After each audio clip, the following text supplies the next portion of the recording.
Hello everyone. Today we will discuss about angle and its type. What is an angle?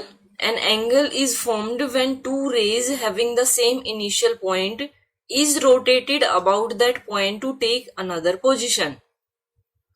Two rays. First we should know what is ray. Ray is like a line which have starting point but it doesn't have any ending point. जैसे ये एक line होती है जिसमें ना starting point होता है ना एंडिंग पॉइंट होता है. देन अगर मैं इसको स्टार्टिंग पॉइंट एक मार्क कर दूं और इसका एंडिंग पॉइंट कहाँ है वो हमें नहीं पता है तो वो क्या होगा, रे होगा. ओके, ये रे हो गई. जैसे सन रेज होती है, स्टार्टिंग पॉइंट सन होता है और कहां तक जाती है नहीं पता आपको. देन नेक्स्ट क्या होता है, लाइन सेगमेंट होता है. Line segment is part of a line जिसका स्टार्टिंग पॉइंट भी हो एंडिंग पॉइंट भी हो. ओके, तो वो रे हो गई. देन हमारे पास क्या है, हमें एंगल देखना है कि एंगल क्या होता है.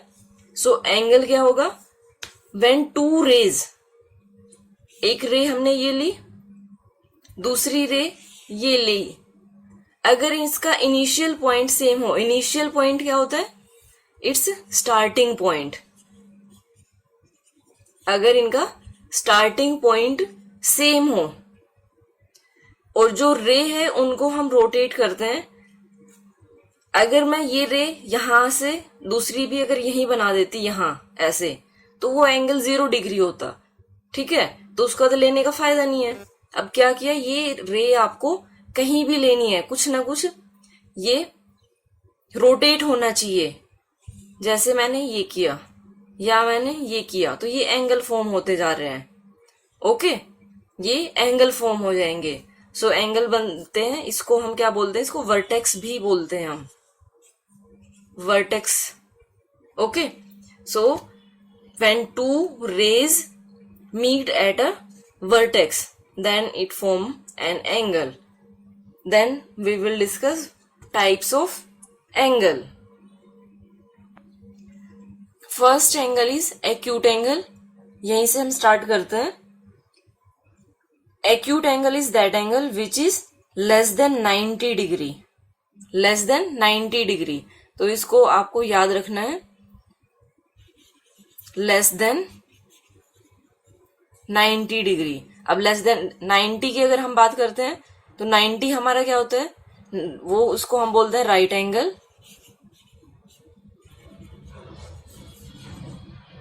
ओके, राइट एंगल ये हमारा हमेशा क्या होगा, एग्जैक्ट 90 डिग्री का होगा. जब हम इसको डिनोट करते हैं तो देखिए कैसे करेंगे. ये हमारे पास एक रे और दूसरी ये रे, ये हमारे पास क्या फॉर्म कर रही है, एक एंगल फॉर्म कर रही है. ओके, और इसको हम बोलते हैं 90 डिग्री. अगर ये ऐसे होती है, लेस देन बोला है मीन्स ये 89 भी हो सकता है, ये 1 डिग्री भी हो सकता है. जिसमें 89 है उसको हम बोलते हैं this is the largest angle, largest acute angle, and this one is the smallest acute angle. Okay, ये आपको याद रखना है. 1 is smallest and 89 is the largest या greatest angle, acute angle. Then अगर 90 डिग्री आ जाए तो वो राइट एंगल हो गया. अब इसको हम, ये हमारे पास हो गया, ये एक्यूट एंगल हो गया. ऐसे देख के आप चेक करोगे. देन अगर ये है तो ये भी हमारे पास क्या है, एक्यूट एंगल है. इसमें एक चीज और हम ध्यान रखेंगे कि जो एंगल होते हैं वो कभी भी, जो ये आर्म्स है इनको हम आर्म्स बोलते हैं. जब ये एंगल फॉर्म करते हैं रे, तो ये रे आर्म्स बोली जाती है. ओके, ये आर्म्स है. सो आर्म्स की लेंथ के ऊपर कभी भी डिपेंड नहीं करता, इसके मैग्नीट्यूड पे, मीन्स इसकी जो ये वैल्यू है कि कितना रोटेट किया है उसके ऊपर ये डिपेंड करेगा. जो न्यूमेरिकल वैल्यू है वो मैग्नीट्यूड होता है, उसके ऊपर डिपेंड करता है. ये 90 डिग्री हमारे पास हो गया. Then next is obtuse angle. Obtuse angle ये हमारा था लेस देन 90, फिर 90 आया. अब ये क्या होगा, more than 90 but less than 180 degree, less होना चाहिए। ओके, तो वो जो बीच वाला एंगल होगा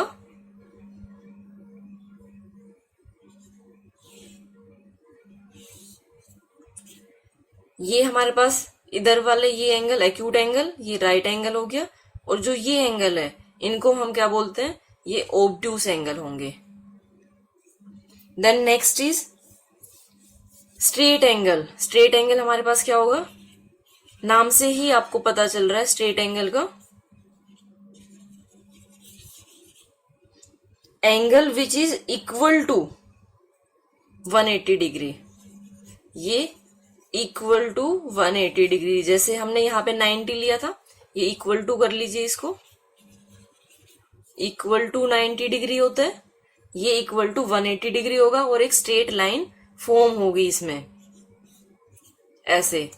ओके, यहाँ पे एक पॉइंट ले लिया हमने, यहाँ पे भी अगर पॉइंट ए, ये ओ, ये point B, so angle A O B, ये पूरा एंगल, या फिर इधर वाला भी ले सकते हो, ये नीचे वाला, ये भी हमारे पास स्ट्रेट एंगल है, दोनों स्ट्रेट एंगल है। स्ट्रेट के बाद जो एंगल बच गए हमारे पास, कौन सा एंगल बच गया, यहां तक हो गया। अगर मैं इस एंगल को ऐसे कर दूं तो जो ये वाला एंगल होगा, ये ओ, ये ए और ये बी, इसको हम क्या बोलते हैं, रिफ्लेक्स एंगल। अब रिफ्लेक्स एंगल देखते हैं, 180 के बाद आएगा, ये तो आपको पता ही चल गया। रिफ्लेक्स एंगल, रिफ्लेक्स एंगल को क्या बोलेंगे, angle which is greater than 180 degree, but जैसे उसमें आया था सेम इसमें भी आएगा, but less than 360 degree. Okay, क्योंकि जैसे इसमें स्ट्रेट एंगल आया था, इसमें एक एंगल और आएगा जो कि एग्जैक्ट 360 का होगा।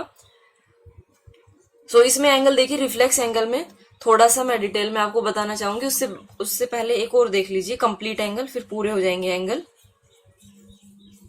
कंप्लीट एंगल जिसमें एक पूरा सर्कल बन जाता है जो कि एग्जैक्ट रहेगा 360 डिग्री का, जिसमें सर्कल बन जाता है, ये सर्कल जिसमें बन जाता है, तो ये कंप्लीट एंगल हमारे पास हो जाता है। ओके, ये पूरा एंगल, ये क्या है, 360 डिग्री, ये कंप्लीट एंगल। अब रिफ्लेक्स एंगल एक बार देखते हैं। रिफ्लेक्स एंगल में आपको क्या ध्यान रखना है, जैसे अगर इसको हम देखते हैं, इस एंगल को अगर हम देखते हैं, तो ये एंगल आपको ओब्ट्यूस एंगल मिलेगा। मीन्स अगर इसको देखते हैं हम तो ये ओब्ट्यूस हो गया, लेकिन अगर हम ये वाली साइड लें, ये साइड, तो ये हमारे पास क्या है,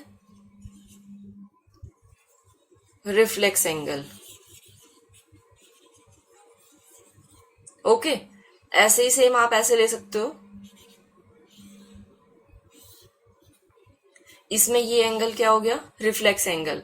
अब इसको नोट करने का तरीका क्या होता है कि रिफ्लेक्स एंगल हमें नोट करना है, जो भी आपको पूछा जाता है, जैसे रिफ्लेक्स एंगल बोला गया है तो आप लिखेंगे रिफ्लेक्स एंगल, उसके बाद उसका नेम नोट करते हैं। अब नेम नोट करने के लिए आपको पता ही है कि 3 वेज होते हैं हमारे पास किसी भी एंगल का। जैसे अगर मैंने ये लिया, ये ए पॉइंट है, ये ओ पॉइंट है, और ये बी है, तो जो ये एंगल होगा इसको हम कैसे नोट कर सकते हैं, फर्स्ट वे, एंगल यहां से स्टार्ट करिए, ए ओ बी, बस क्या ध्यान रखना है कि ये पॉइंट बीच में होना चाहिए, जो ये वर्टेक्स है और इनिशियल पॉइंट है 2 रेज का, ये हमेशा बीच में ही होना चाहिए, ये आपको ध्यान रखना है। ऐसे नहीं कि आपने लिख दिया बी ए ओ, ऐसे नहीं, ये बीच में आना चाहिए, ओ पॉइंट जो भी वर्टेक्स होता है वो हमेशा मिडल में आएगा। देन आप यहां से स्टार्ट कर सकते हैं, एंगल बी ओ ए, ये हो सकता है। देन आप इसको एंगल ओ भी नोट कर सकते हो, लेकिन इसमें क्या कंडीशन होती है, if there is only 1 angle, अगर आपके पास सिर्फ एक एंगल है तो आप इसको एंगल ओ नोट करोगे, otherwise you will note in 3 point form.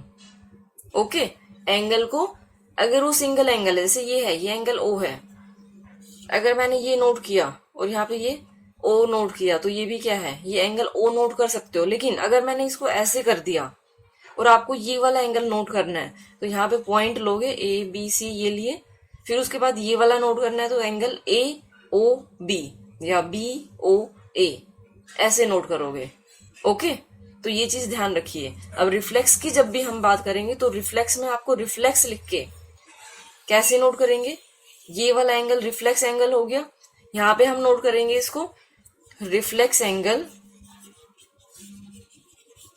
कौन सा है ये, ए ओ बी। अगर आपने रिफ्लेक्स नहीं नोट किया तो ए ओ बी में ये वाला भी काउंट हो सकता है। ओके, तो ये चीज आप ध्यान रखिए, यही मुझे आपको बताना था। Thank you so much for watching my video and have a great day.